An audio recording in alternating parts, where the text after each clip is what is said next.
हमारा ये जीवन परीक्षाओं, प्रलोभन और पाप से भरा होता है, जिसका बोझ हम उठाते उठाते थक जाते हैं।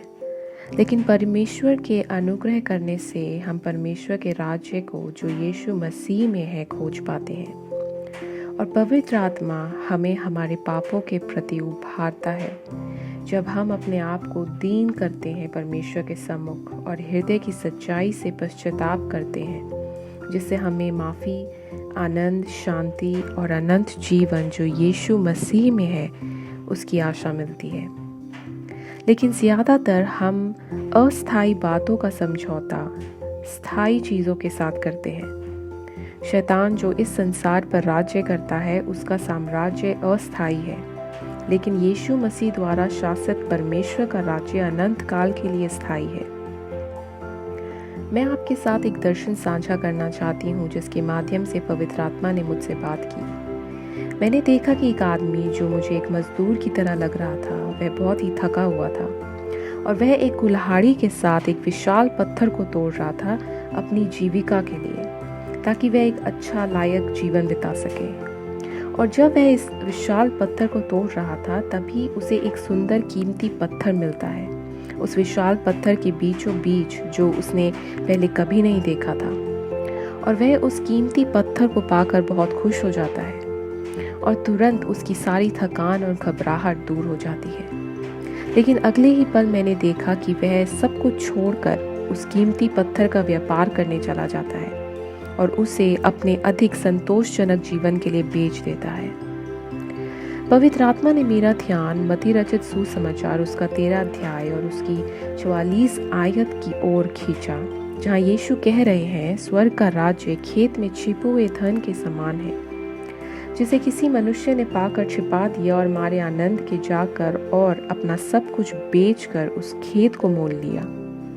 और आगे यूं लिखा है, फिर स्वर्ग का राज्य एक व्यापारी के समान है, जो अच्छे मोतियों की खोज में था। जब उसे एक बहुमूल्य मोती मिला, तो उसने जाकर अपना सब कुछ बेच डाला और उसे मोल ले लिया। मैं प्रार्थना करती हूँ कि पिता, आप सभी के दिलों को और आत्मिक कानों को खोलेंगे जो इस वीडियो को देख रहे हैं।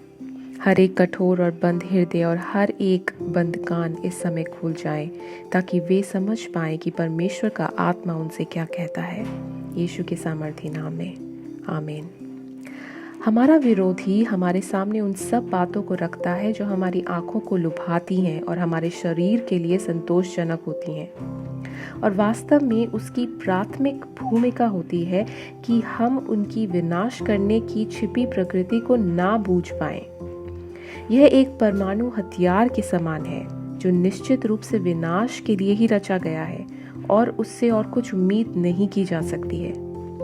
प्रकाशित वाक्य 3 उसकी 18 आयत में लिखा है, इसीलिए मैं तुझे सम्मति देता हूँ कि आग में ताया हुआ सोना मुझसे मोल ले कि धनी हो जाए, और श्वेत वस्त्र ले ले कि पहनकर तुझे अपने नंगेपन की लज्जा ना हो, और अपनी आंखों में लगाने के लिए सुरमा ले कि तू देखने लगे। परमेश्वर का राज्य, ये जो यीशु मसीह में हमें अनुग्रह के द्वारा मिला है, कोई भी बात या कोई भी इंसान हमें उसके साथ समझौता करने के लिए ना भरमाने पाए।